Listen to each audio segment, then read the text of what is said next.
The lord.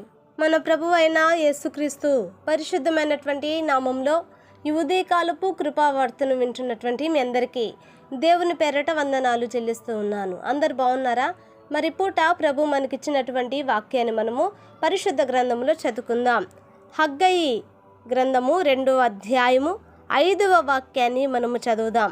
హగ్గయి గ్రంథము 2వ అధ్యాయము 5వ వాక్యాన్ని చదువుకుందాం. మీరు ఐగుప్తు దేశములో నుండి వచ్చినప్పుడు నేను మీతో చేసిన నిబంధన జ్ఞాపకము చేసుకొనుడి. నా ఆత్మ మీ మధ్యన ఉన్నది గనుక భయపడుకుడి. హల్లెలూయా. నా దేవుని బిడ్డలారా, గమనించండి. ఇక్కడ మనం గమనించినటువంటి యొక్క వాక్యంలో నా ఆత్మ మీ మధ్యన ఉన్నది గనుక భయపడుకుడి అని దేవుని యొక్క వాక్యము సెలవిస్తూ ఉంది. నా దేవుని బిడ్డలారా, దేవుని యొక్క ఆత్మ ఎవరి మధ్య ఉంటుంది, దేవుని యొక్క ఆత్మ ఎవరితో ఉంటుంది అనేది మనము ఇక్కడ గమనించాలి.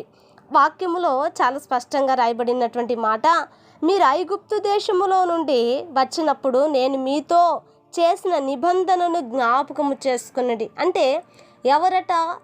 ఇజ్రాయిల్ ప్రజలు ఐగుప్తు దేశంలో ఉన్నప్పుడు దేవుడు వారిని విడిపించి నడిపించి కనానునిచ్చి, నా దేవుని బిడ్డలారా, వారిని అక్కడ మరి తన యొక్క స్వాస్యంగా ప్రభు ప్రకటించుకున్నాడు.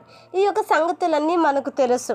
అంటే దేవుని యొక్క ఆత్మ ఎవరితో ఉంటుంది, ఎవరి మధ్య ఉంటుంది అని అంటే ఆయన ఏర్పరుచుకున్నటువంటి ఆయన జనుల మధ్యన దేవుని ఆత్మ నిలిచి ఉంటుంది. హల్లెలూయా. నా దేవుని బిడ్డలారా, గమనించండి. దేవుని యొక్క ఏర్పాటులో ఉన్నటువంటి జనుల ఎడల దేవుని ఆత్మ సంచరిస్తూ ఉందట. అందుకనే ప్రభు అంటున్నాడు, నా ఆత్మ మీ మధ్యన ఉన్నది కనుక భయపడుకుడి.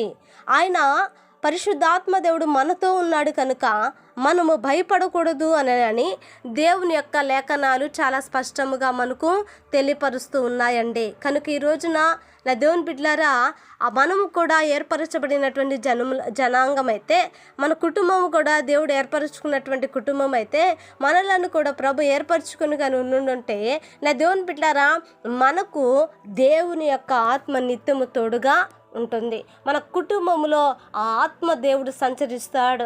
మన యొక్క బ్రతుకులో దేవుని యొక్క ఆత్మ మెండుగా నిండుగా కుమ్మరింపబడి ఉంటుంది. కనుక నా దేవుని బిడ్డలారా, ఈ చివరి దినాలలో, ఈ అపాయకరమైనటువంటి దినాలలో మనము మన కుటుంబము చక్కగా కట్టబడటానికి, చక్కగా సిద్ధపడటానికి, దేవుని కొరకు ఆయత్తరపడి జీవించాలి అని అంటే దేవుని యొక్క ఆత్మ ఎంతో మనకు అవసరమండి. కనుక పరిశుద్ధాత్మ దేవుడు మనకు తోడుగా ఉండినట్లుగా మనము భయపడకుండా ఆయన రాజ్యమును స్వతంత్రించుకోగలిగిన కృపను ఆత్మ దేవుడు మనకు దయచేయనట్లుగా ఒక చిన్న ప్రార్థన చేద్దాం.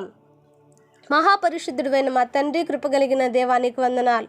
ఉదయకాలం అందునైనా మీరు మాతో మాట్లాడినందుకే స్తోత్రం. నిజమే ప్రభా, అయ్యా నీ యొక్క ఆత్మను బట్టి నా ప్రభా, అయ్యా ఈ దినమును నా తండ్రి మీరెంతగానో నా ప్రభా అయ్యా మీరు మాతో మాట్లాడారు. నిజమే నా ప్రభా, ఐగుప్తు దేశం నుండి అయ్యా నా తండ్రి నైనా అయ్యా ఇదిగో నా తండ్రి నా ప్రభా అయ్యా విడిపింపబడిన నీ ప్రజలకు నైనా నీ ఆత్మను నా తండ్రి నా ప్రభా అయ్యా తోడుగా ఉంచారయ్యా.